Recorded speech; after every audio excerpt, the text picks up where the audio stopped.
اس کے بعد حضرت حسن کی خلافت ہوئی 6 مہینے.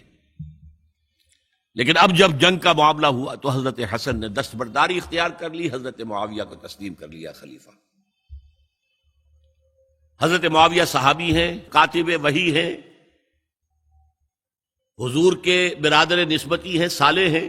ام حبیبہ بہن ہے ان کی، جو حضور کی زوجہ محترمہ ہیں.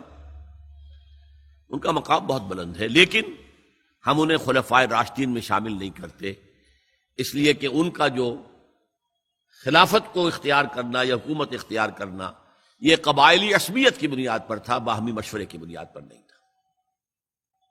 لیکن 20 سال تک ان کا دور حکومت ہے اور کوئی خون ریزی نہیں، کوئی غارت گری نہیں، کوئی اختلاف نہیں، کوئی بغاوت نہیں، کوئی جھگڑا نہیں. مدبر اس درجے کے تھے. اب آئیے آخری سٹیج آئی. حضرت معاویہ کو مشورہ دیا گیا. مغیرہ ابن شعبہ ایک بزرگ صحابی تھے کہ دیکھیے جناب امیر، مسلمانوں میں اختلاف ہوا، 4.5 سال 5 سال خانہ جنگی رہی.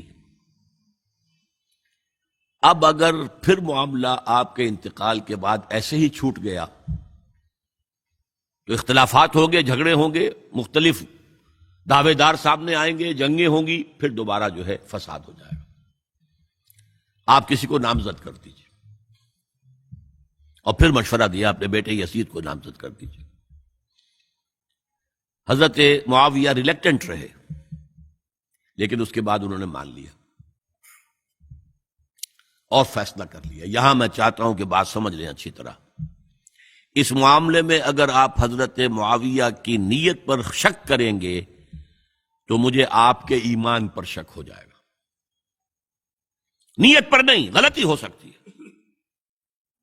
صحابی ہیں، نیت غلط نہیں تھی. نیت کیا تھی؟ اور میں سمجھتا ہوں 100% درست تھی کہ اب اتنا پانی گزر چکا ہے پل کے نیچے سے وقت کے دریا میں کہ بارے صحابہ سب رخصت ہو چکے. اب اکثریت 9 مسلموں کی ہے، عصبیتیں بھی ہیں، قبائلی عصبیتیں ختم تو نہیں ہوئی. لہذا جب تک کوئی قبائلی عصبیت پیچھے نہیں ہوگی حکومت کے، حکومت نہیں چل سکے گی. یہ ابن خلدون کا لفظ ہے، عصبیت، کوئی چیز جو جوڑے آپ کو. تو دینی عصبیت اب کمزور پڑ گئی ہے، اس لیے کہ حضور نے جن کو تربیت دی تھی وہ اب گئے، اکثر و بیشتر گئے. اب اگر ایسے ہی چھوڑ دیا گیا اور کوئی قبائلی عصبیت پشت پر نہ آئی تو پھر خانہ جنگی ہوگی. 5 سال تک ہوئی. اس بنا پر انہوں نے اسے صحیح سمجھا. آپ اختلاف کر سکتے ہیں، صحابہ کی رائے سے اختلاف ہو سکتا ہے، لیکن آپ ان کی نیت پر شک نہیں کر سکتے. بہرحال واقعہ کیا ہے تاریخی اعتبار سے کہ یہ 10ویں سال میں نامزد کر دیا یزید کو اپنے بعد خلیفہ کے لیے، ولی عہد. اس وقت تقریباً سب نے بات مان لی سوائے 5 افراد کے. وہ 5 افراد بہت اہم تھے، بہت اہم. ابو بکر اہم ترین آدمی تھے، ان کے بیٹے عبد الرحمن ابن ابو بکر. عمر نمبر 2 تھے، عبداللہ ابن عمر. زبیر عبداللہ ابن زبیر. عباس عبداللہ ابن عباس. اور حسین ابن علی. حضرت حسن کا انتقال ہو گیا تھا. اہل تشیع کا کہنا یہ کہ زہر دیا گیا، واللہ عالم، میں کچھ نہیں کہہ سکتا. میں کوئی تاریخ کا محقق اس معنی میں نہیں ہوں، میں موٹی موٹی باتیں جانتا ہوں. بہرحال انتقال ہو گیا تھا. 5 آدمیوں نے نہیں مانا. لیکن دیکھیے یہ تھی تدبر کی بات حضرت امیر معاویہ کی. کوئی دباؤ نہیں ڈالا، کوئی جبر نہیں کیا، کوئی کسی کو نقصان نہیں پہنچایا کہ نہیں مان رہے تو یہ کر دیں. نہیں، دیکھیں گے جب وقت آئے گا. جب وقت آیا حضرت معاویہ کے انتقال کے بعد اب ایک صاحب جا چکے تھے، حضرت عبد الرحمن ابن ابی بکر فوت ہو چکے، اب 4 رہ گئے، 3 عبادلہ، عبداللہ ابن عمر، عبداللہ ابن عباس، عبداللہ ابن زبیر، ایک حسین ابن علی رضی اللہ تعالی عنہم اجمعین۔ جب بیعت ہو گئی یزید کی تو اب ان کے درمیان اختلاف ہوا۔ یہ بات اچھی طرح سمجھ لیجئے، تاریخی حقائق، موٹے حقائق کو چھوڑ کر باریکیوں میں جب پڑھتے ہیں تو معاملہ غلط ہو جاتا ہے۔ موٹے حقائق کو سمجھیے، جیسے کہتے ہیں میکرو اکنامکس اور مائکرو اکنامکس۔ میکرو ہسٹری جو ہے، 2 ایک طرف ہو گئے، 2 ایک طرف ہو گئے۔ عبداللہ ابن عباس کی رائے ہوئی کہ اگرچہ یہ غلط کام ہوا ہے، یہ قیصر و کسریٰ کی سنت پر عمل ہو رہا ہے، لیکن یہ ایسی بڑی بات نہیں ہے کہ خون ریزی شروع کر دی جائے اور امن و امان ختم ہو جائے۔ یہی بات عبداللہ ابن عمر کی ہو گئی، یہ 2 تو ایک جا ہو گئے۔ مصلحت کہہ لیں جو بھی سمجھے، لیکن نیت پر حملہ نہیں کر سکیں گے آپ۔ دیانتاً انہوں نے یہ سمجھا کہ اب جب کہ ہو گیا معاملہ تو ٹھیک ہے۔ حرام مطلق تو کہیں نہیں لکھا ہوا قرآن کے اندر کہ بیٹا نہیں ہو سکتا، کہیں نہیں لکھا ہوا۔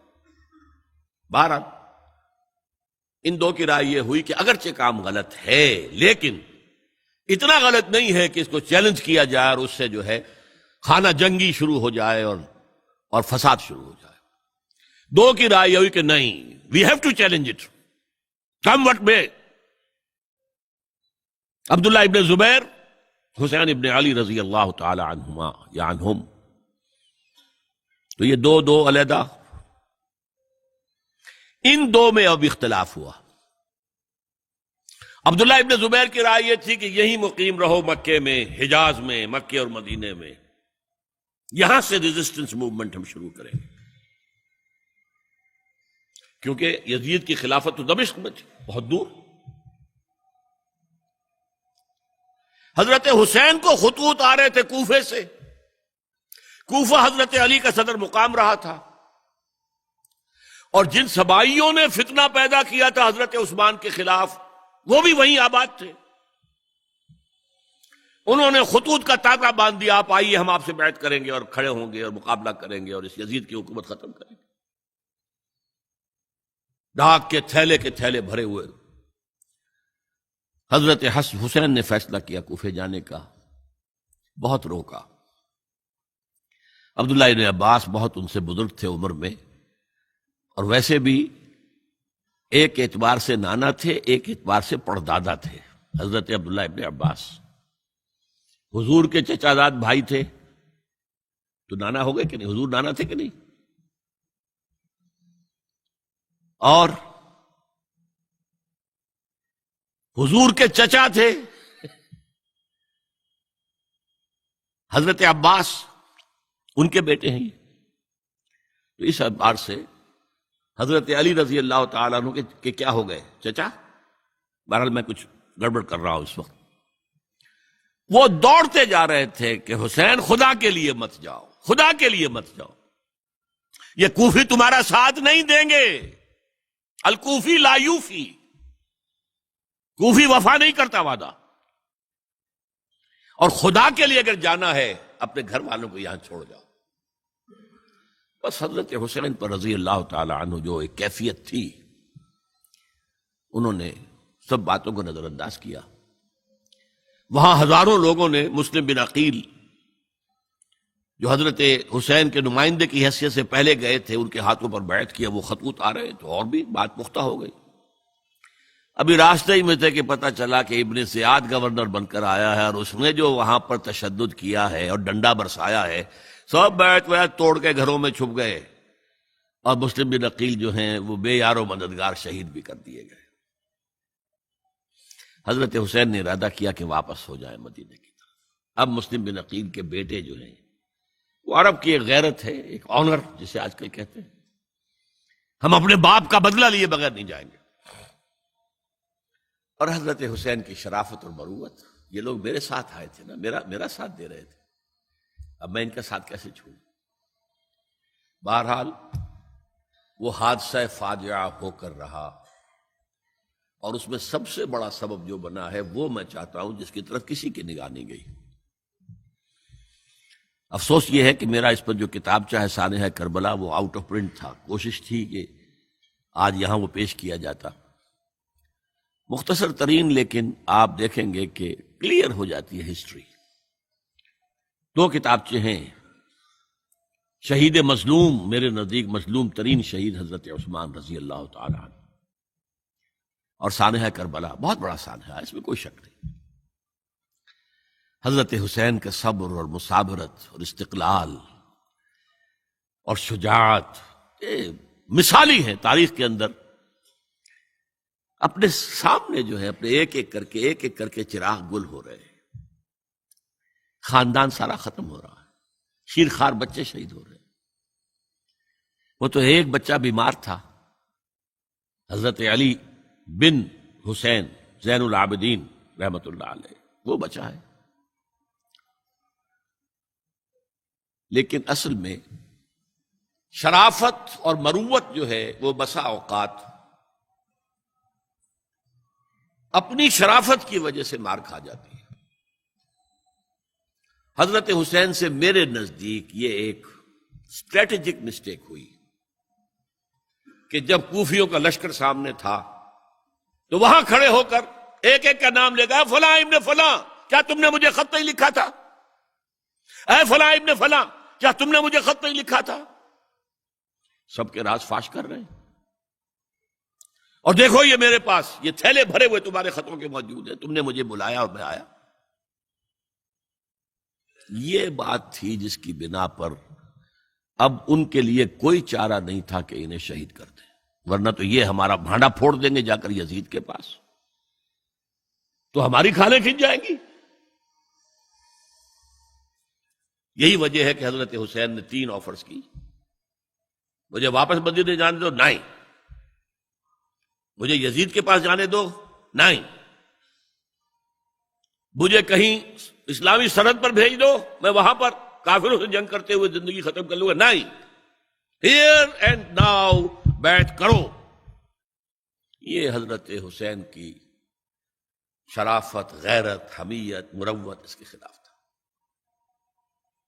لہذا انہیں شہید کیا گیا، اور پھر خیموں کو آگ لگائی گئی۔ یہ نوٹ کیجئے کیوں لگائی گئی۔ اگر تو یہ غصے اور انتقام میں اور وینجینس میں ہوتا تو حضرت علی بن حسین زین العابدین کو بھی شہید کرنا چاہیے تھا، نہیں کیا۔ اگر یہ اس طرح کا معاملہ ہوتا تو خواتین کی بے حرمتی ہوتی، نہیں ہوئی۔ یہ خیمے کیوں جلائے؟ تاکہ وہ جو ایویڈنس ہے وہ ختم ہو جائے، ہمارے خلاف یہ جو ڈاکومنٹری پروف لیے پھر رہے ہیں، خیمے جلیں گے اور یہ تھیلے بھی جل جائیں گے اور یہ خود بھی جل جائیں گے اور ہم بچ جائیں گے۔ یہ ہے میرا تجزیہ۔ بہرحال اس میں کوئی شک نہیں کہ تاریخ انسانی کے عظیم حوادث میں سے وہ ہے، اور میرے نزدیک حضرت حسین رضی اللہ تعالیٰ عنہ کا اختلاف کر سکتا ہے، جو چاہے کرے، حضرت حسین سے اختلاف کرے اور اتفاق کرے حضرت عبداللہ ابن عمر، عبداللہ ابن عباس کے ساتھ، تب بھی ٹھیک ہے، اور اگر حضرت عبداللہ ابن عباس اور عبداللہ ابن عمر سے اتفاق کرے اور حضرت حسین ان سے اختلاف کرے، تب بھی شک ہے۔ معصوم کوئی نہیں، ہمارے نزدیک معصومیت خاصہ نبوت ہے، نبوت ختم ہوئی حضور پر، معصومیت ختم ہوئی، غلطی ہر ایک سے ہو سکتی ہے اور آپ رائے رکھ سکتے ہیں، لیکن کسی صحابی کی نیت پر حملہ نہیں کریں گے۔ صحابی کی نیت پر حملے کا مطلب کیا ہے کہ محمد صلی اللہ علیہ وسلم تزکیہ نفس نہیں کر پائے، یہ ریفلیکٹ کرے گی حضور کی اس پوری کی پوری جد و جہد پر کہ شخصیت سازی نہیں کر پائے محمد صلی اللہ علیہ وسلم، نہیں، معاذ اللہ ثم معاذ اللہ ثم معاذ اللہ۔ بہرحال یہ ہے تاریخ کے اعتبار سے ہمارے ہاں جو عظیم ترین ذی الحج کے مہینے میں حضرت عثمان شہید ہوئے تھے، 28 ذی الحج کو حضرت عمر پر حملہ ہوا تھا، 1 محرم کو ان کی شہادت ہوئی تھی، 10 محرم کو یہ سانحہ کربلا پیش آیا تھا۔ یہ ہماری اس ابتدائی تاریخ کے اہم لینڈ مارکس ہیں جنہیں ہم شہادت کے نام سے جانتے ہیں، لیکن میں اب پھر دوبارہ کہوں گا یہ اللہ کی راہ میں قتل ہوئے۔ وَلَا تَقُولُوا لِمَنْ يُقْتَلُ فِي سَبِيلِ اللَّهِ أَمْوَاتٌ بَلْ أَحْيَاءٌ وَلَٰكِنْ لَا تَشْعُرُونَ۔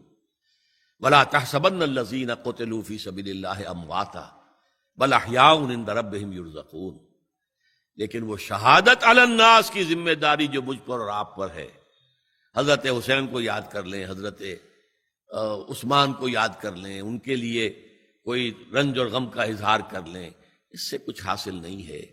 حاصل تو یہ ہے کہ شہادت علی الناس کی تیاری کیجئے، اپنی ذاتی زندگی میں آج سے گواہی دیجئے اللہ کے بندے ہونے کی، اپنے عمل میں، اپنے قول میں، اور کوشش کیجئے کہ مل جل کر اس ملک کے اندر وہ نظام برپا کرے کہ جو شہادت علی الناس، دین حق کے ایک کامل نمونے کے طور پر دنیا پر حجت قائم کر دے کہ دیکھ لو اپنی آنکھوں سے، یہ ہے وہ دین حق جو محمد لے کر آئے تھے۔ اللہ تعالیٰ مجھے اور آپ کو اس کی توفیق عطا فرمائے۔